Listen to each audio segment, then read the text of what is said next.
비가 너무 많이 왔습니다. 교회도 한 주간 동안 비와 싸우는데 시간을 보낸 것 같습니다.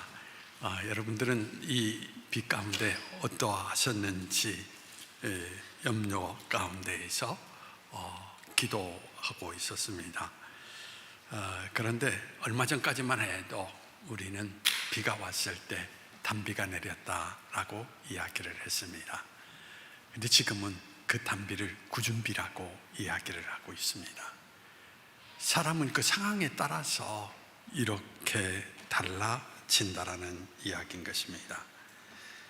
이렇게 늘 상황에 흔들리고 있는 인간의 마음이라고 하는 것은 중심을 잡고 살아가기가 어렵다라는 것입니다. 그런데 한결같은 마음, 중심을 잡고 살아가는 사람은 세상에 어떤 모습이 있다 할지라도 그 상황 속에 흔들리지 않고 그 모든 것을 극복해 나갈 수 있다는 것입니다. 그런데 한결같은 마음을 갖기 위해서 우리는 어떤 모습을 가져야 되겠습니까? 좀 더 하나님을 향한 믿음의 마음이 깊어질 때 우리는 중심을 잡고 살아갈 수 있는 그런 사람이 될 수 있다는 것입니다. 두 수도자가 길을 가다가 개울을 만나게 되었습니다. 그런데 거기에 아리따운 아가씨가 그 개울물을 건너지 못하고 우왕좌왕하고 있습니다. 한 수도자는 그냥 지나쳐 갑니다. 그런데 그 다음 수도자가 그 아가씨에게 다가가서 등에 업히십시오 하고 등에 업고 개울을 건너 내려놓고 사라졌습니다. 두 수도자는 길을 걸어가면서 한 수도자가 이렇게 이야기를 합니다. 당신은 수도자가 어떻게 여인의 몸에 손을 댈 수가 있습니까? 등에 업은 수도자는 침묵 가운데 아무 말을 하지 않고 길을 걸어갑니다. 그때 첫 번째 수도자가 다시 이야기합니다. 수도자가 여인의 몸에 손을 대는 것은 수도자에게 금기사항으로 되어 있는데 왜 당신은 그 기후를 깨뜨립니까? 첫 번째 수도자가 계속해서 두 번째 수도자에게 여러 가지 말로 아픔을 주니까 드디어 두 번째 수도자가 이야기를 했습니다. 나는 이미 그 여인을 개울을 건너자마자 거기다 내려놓고 왔는데 당신은 지금까지 그 여인을 품고 있습니까? 라고 이야기를 했던 것입니다.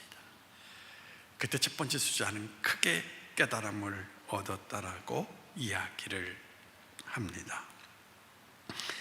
의식이라고 하는 것이 무엇입니까? 산상순 말씀 가운데에서 반복되는 구절이 몇 개 있는데 그 중에 하나가 외식하는 자가 되지 말라라는 것입니다.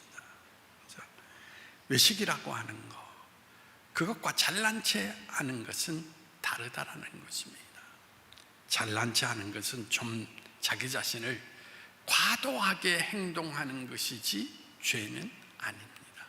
그런데 외식한다라는 것은 무슨 의미가 있습니까?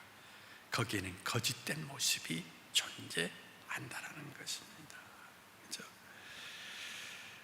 그래서 오늘 예수님께서 다시 그 외식에 대한 이야기를 말씀하고 계십니다. 금식할 때 너희는 외식하는 자와 같이 슬픈 기색을 띠지 말고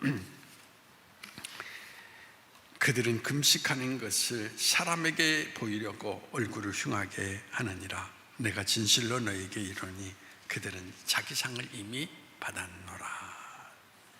금식할 때 슬픈 기색을 띠지 말라. 흉악한 얼굴로 다니지 말라. 그래서 우리는 신앙생활을 하면서 늘 사람들이 나를 알아주기를 바라는 마음을 갖고 있습니다. 특히 금식하고 기도할 때면 내가 금식한다라는 것을 사람들이 기억해 주기를 바라고 있습니다. 그래서 배가 고프다라는 것을 말하고 있지 않지만 힘든 모습을 사람들에게 드러내고 자기가 얼마나 괴로움 속에 있는지 그 모습을 드러내게 되는 그런 사람들이 있는 것을 보게 됩니다. 신비주의 신앙을 가지고 있는 사람들은 사역자들이 40일 금식을 하는 것을 대단한 업적으로 여깁니다. 예수님께서 사역을 하시기 전에 40일 동안 기도하셨는데 자기도 예수님과 같이 40일을 기도했다라는 그 사실로 자기 자신이 마치 커다란 인물이 된 것처럼 생각하고 더 나아가서 자기가 뭔가 큰 권능을 받은 것처럼 드러내는 사람들이 많은 것을 찾아볼 수가 있습니다. 오늘의 말씀은 지난주 말씀과 연관되어 있습니다. 기도에 대해서 가르쳐 주시는데 우리가 생각하는 생각과는 좀 거리가 있는 것 같습니다. 우리는 흔히 어떻게 생각합니까? 열심히 기도하면 응답받는다. 그렇죠? 그래서 우리는 성전에 나와서 그냥 주여 주여 외치는 사람들이 많은 것을 찾아볼 수 있습니다. 마치 기도를 할 때 하나님과 싸움하듯이 기도하면서 최후의 수단으로는 금식 기도를 목숨 걸고 하나님과 자기가 씨름을 한다라는 의미 속에 기도하시는 분들이 많습니다. 우리는 그런 사람들을 보면 그래 저 사람은 참 믿음이 좋은 것 같다, 신령한 사람 같다 라고 그렇게 이야기합니다. 근데 예수님께서 가르쳐 주신 기도의 의미를 살펴보면 사실은 전혀 그렇지 않다라는 것입니다. 첫째는 아무리 열심히 기도해도 나에게 잘못한 사람을 용서해 주지 못하는 그런 사람은 하나님께서 그가 금식을 해도 듣지 않는다라는 이야기인 것입니다. 또 하나는 우리가 하듯이 금식 기도를 한다라고 선포하면서 하나님께 매달리는 경우가 많은데, 그죠? 사실은 예수님께서 우리에게 가르쳐 주신 기도는 어떤 기도입니까? 아무도 모르게 기도하라 라고 말씀하시는 것을 살펴볼 수 있습니다. 우리가 잘 알아야 될 것은 예수님께서도 금식 기도를 부인하지 않았습니다. 그래서 오늘 본문도 금식할 때에 라는 말을 쓰고 있습니다. 다시 한번 강조한다면 기도한다라는 것, 그것은 여러분 가장 중요한 것이 뭐냐? 기도하는 동기가 뭐냐라는 것입니다. 그죠? 그것을 계속적으로 이 성경 가운데에서 우리에게 질문을 던지고 있다는 것입니다. 관심에 끌려 하나님께 기도한다라는 것은 오늘 성경 말씀 속에서 하나님과 아무런 상관이 없다라고 이야기를 합니다. 바로 그런 기도가 외식 기도라는 이야기인 것입니다. 기도라는 것은 여러분 하나님을 믿고 사랑하고 신뢰하느냐, 그게 가장 핵심적인 문제인 것입니다. 하나님을 사랑하고 믿고 신뢰한다면 우리는 그분을 향하여서 자연스럽게 나가서 그분 앞에 서서 기도자의 모습으로 마음을 열고 기도할 수가 있다는 것입니다. 우리가 금식하는 기도, 거기에 어떤 의미가 있습니까? 때를 쓰는 데 의미가 있습니까? 아닙니다. 금식 기도의 가장 큰 목적은 하나님의 뜻을 알기 위함이라는 것입니다. 그래서 그래서 금식 기도하는 가운데에서 사실은 하나님의 뜻이 무엇인가 기다림 속에서 우리는 기도하는 것입니다. 5만 번의 응답을 받은 조지 물러의 이야기입니다. 그가 1837년 6월 일기에 이렇게 기록을 하고 있습니다.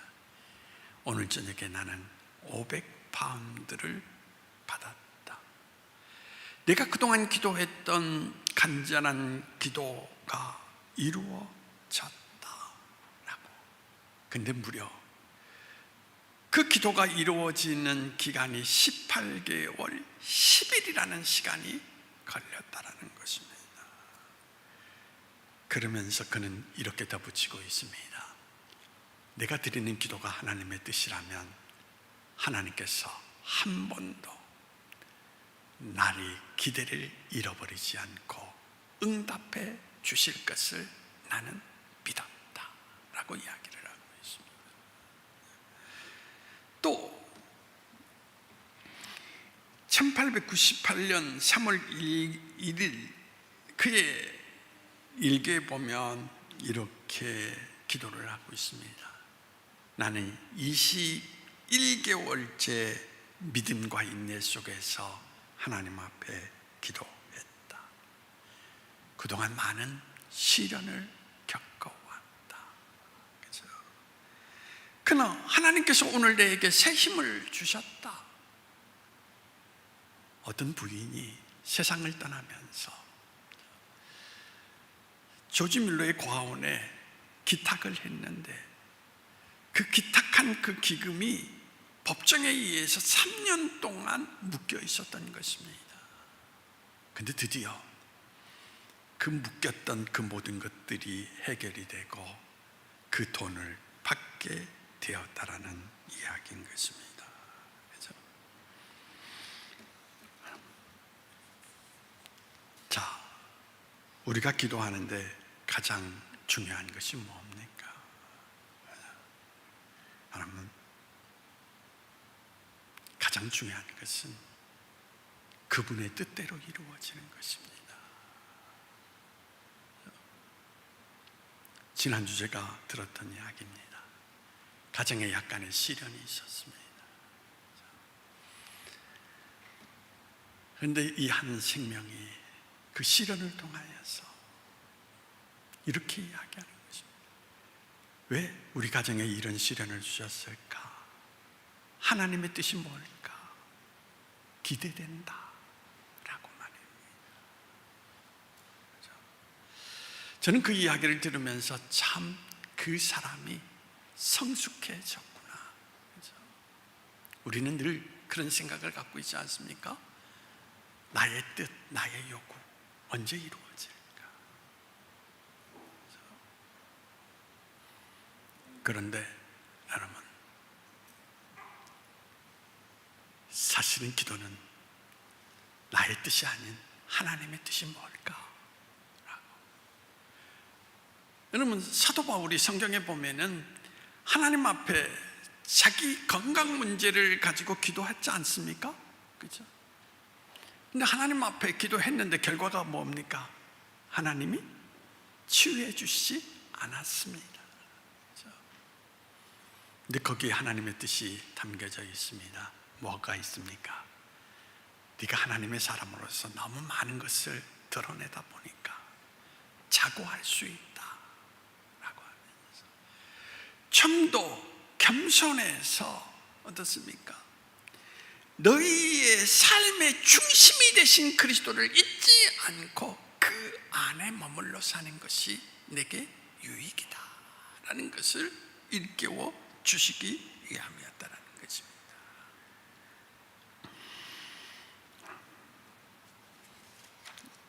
여러분들이 이스라엘 백성들이 금식하게 된 배경을 좀 알면 좀 더 이해가 쉬울 것 같습니다. 이스라엘 백성은 대대적으로 금식의 날이 있습니다. 그래서 하나님에 의해서 명령으로 정해진 날이 바로 7월 10일입니다. 그 날은 대속죄일이라고 성경에서 이야기를 하고 있습니다. 바로 이날은 이스라엘 백성들이 허물을 하나님 앞에서 벗는 날인 것입니다. 이 날이 되면 이스라엘 백성들은 하루 동안 자기 자신을 돌아보면서 자기가 지었던 죄의 아픔을 안고 참회하면서 하나님 앞에 나아가는 것입니다. 그래서 이 날은 아무것도 먹지 않고 금식하면서 온전히 하나님께 집중하는 것입니다. 그런데 그 금식 날은 그날 하루뿐이라는 것입니다. 하루 금식하는데 어떤 사람은 험한 상을 짓고 있고 어떤 사람은 너무 괴로운 모습을 드러내고 있다는 이야기인 것입니다. 여러분, 하루 금식이 그렇게 힘듭니까? 그렇죠? 예수님께서 그것을 지적하고 계신 것입니다. 하루인데 하루의 시간 속에서 어떻게 그렇게 찌푸린 얼굴을 하면서 괴로워하는 모습을 드러내고 있는가? 그때 예수님께서 지적하신 말씀이 바로 그겁니다. 자기를 드러내기 위해서 행하는구나 라는 이야기인 것입니다. 이제 말씀이 좀 이해되십니까? 외식하는 자들은 길을 쓰고 자기 자신의 모습을 슬프게 꾸미거나 흉하게 보이지 않으면 그 사람이 금식하는 줄 알아보지 못하는 것으로 판단해서 그런 모습을 짓고 살아간다는 것입니다. 이들이 잘못된 것 중 첫 번째가 뭐냐? 기도를 하나님에 향하여서 하는 것이 아니라 사람을 향하여서 인정받으려고 하는 연극에 불과했다라는 것입니다.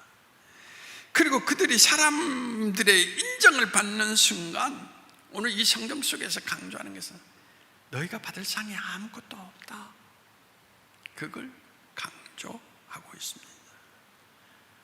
하루 동안 금식했는데 얼마나 억울한 일입니까? 금식하며 기도했는데도 하나님과 아무런 상관이 없다라는 것. 또 다른 하나의 잘못은 기도의 동기가 잘못되어 있다는 것입니다. 본래 금식은 속죄일에 죄 사함을 위해서 하나님의 은혜를 덧입는 시간입니다. 그런데 어느 순간 우리는 죄 사함의 은혜를 기억하면서 참여하는 것이 아니라 금식 자체에 집중하면서 나는 이렇게 금식하는 사람이라고 자기 자신의 의를 드러내게 되었다라는 것입니다. 이 순간 금식은 하나님이 기뻐하는 것과 아무런 상관이 없다라는 것을 나타내 준다라는 것입니다.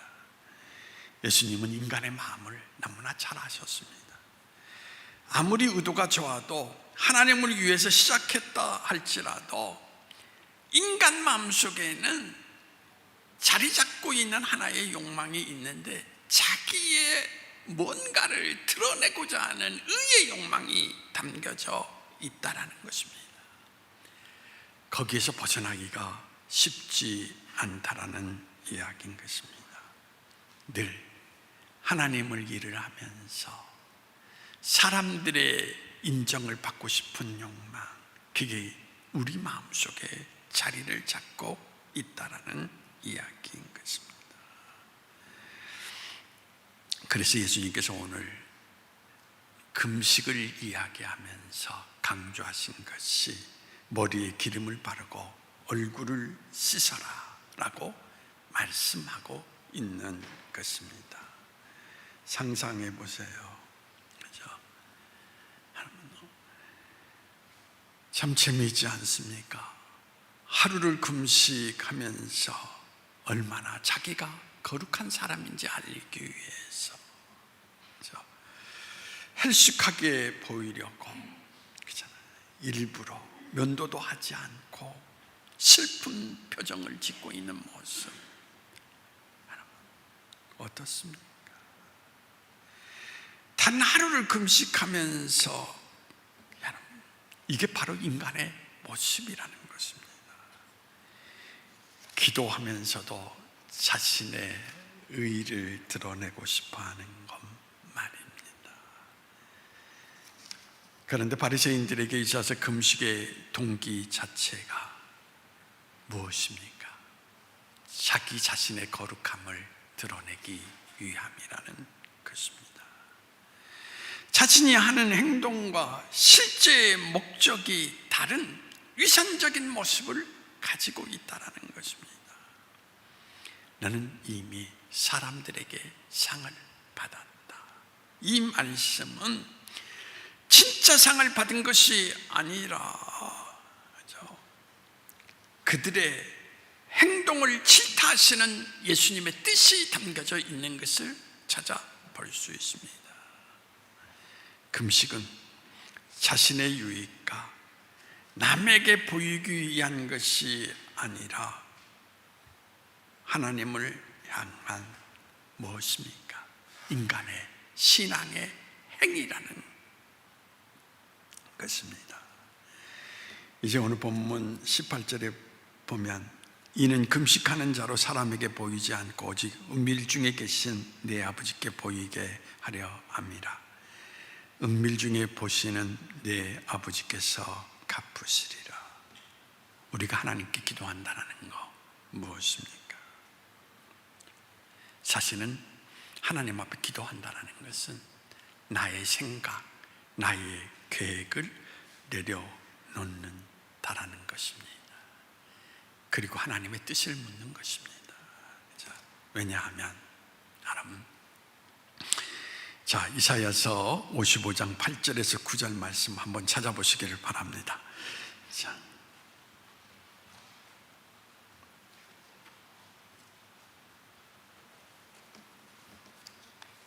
이사야서 55장 8절에서 9절.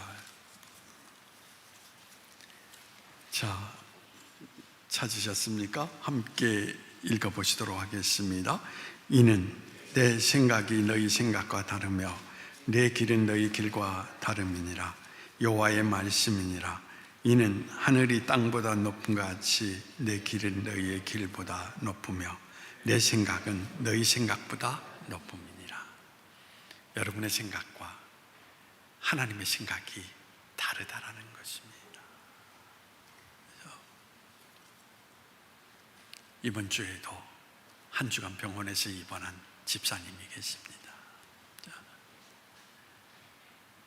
저는 그를 향하여서 기도하면서 왜 하나님이 이런 아픔을 주셨을까?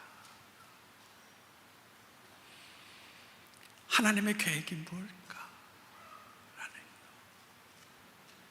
저는 기도하면서 분명한 하나의 그 사실은 하나님은 그를 사랑하신다라는 것입니다. 사랑한다면 아픔을 주시는 이유가 분명히 있을 것이다라는 생각.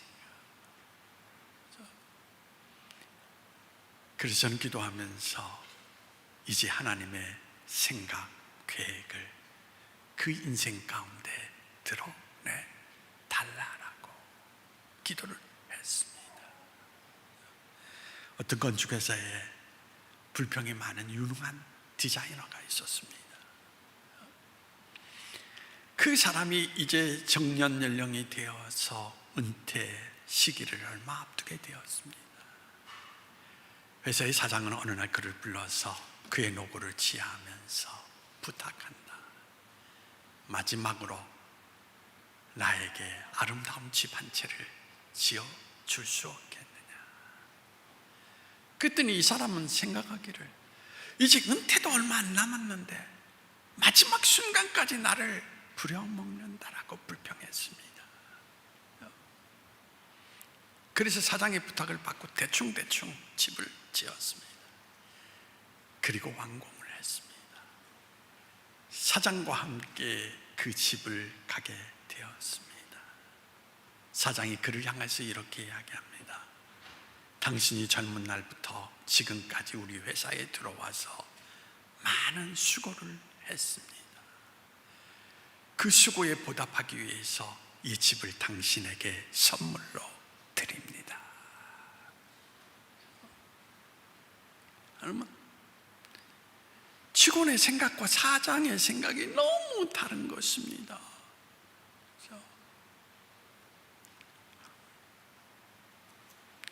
그런데 거기에서 가장 중요한 것은 사장의 생각이 더 심오하고 깊었다라는 것입니다. 오늘 여러분을 향한 하나님의 생각도 그와 같다라는 것입니다. 그러므로 기도는 내 생각을 버리고 하나님 앞에 하나님의 생각을 듣는 거예요. 그렇죠?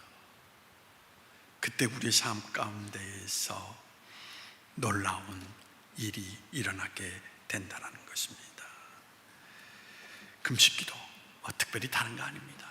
기도는 본질적으로 같은 것입니다. 금식기도를 통하여서 그러나 우리는 그 시간 온전히 집중함으로써 하나님의 더 큰 뜻을 발견할 수 있게 된다는 것입니다. 기도는 다른 게 아니에요. 기도는 하나님 앞에 서는 것입니다. 그렇죠? 금식은 철저하게 하나님과의 관계성, 굶주림과 괴로움을 참는 것이 아니라 하나님과의 관계를 그 안에서 느끼면서 그 기쁨 속에서 삶의 평안을 누리는 것이라고 말씀을 드릴 수가 있습니다. 여러분, 여러분들이 무엇을 하든지 그렇잖아요. 하나님은 뭘 보십니까? 중심을 보신다라고 이야기를 합니다. 우리가 어떤 의도와 마음을 가지고 하나님 앞에 기도하는가 말입니다. 왜 우리가 하나님 앞에 금식할 때 우리 자신을 깨뜨려 보시면서 금식의 뜻이 어디 있는가? 그 안에서 우리를 살피신다라는 이야기인 것입니다. 여러분들이 기도를 통하여서 하나님의 뜻을 발견하고, 그렇죠? 하나님의 거룩한 뜻이 여러분 삶 속에 드러나는 가운데에서 간절히 소망하는 것은 여러분이 하나님 안에, 하나님이 여러분 안에 거하시는 그런 은총이 여러분 가운데 일어나기를 원합니다. 기도하시겠습니다. 자, 하나님 오늘 또 기도했느냐? 그 순간 우리의 마음의 중심을 헤아리시는 하나님을 보게 됩니다. 오직 하나님을 향한 마음, 그 마음이 없다면 나는 나와 아무 상관이 없다 말씀하십니다. 이제 사람이 하는 하나님만을 바라보며 하나님 안에 들어가서 그분과의 만남 속에서 그분의 은총을 덧입고 그분이 뜻하신 뜻이 무엇인가를 발견하면서 하나님과 동행하는 우리 기도자의 인생이 될 수 있도록 주님께서 우리를 인도해 주시기를 원하오며 나사렛 예수님의 이름으로 기도하옵나이다. 아멘.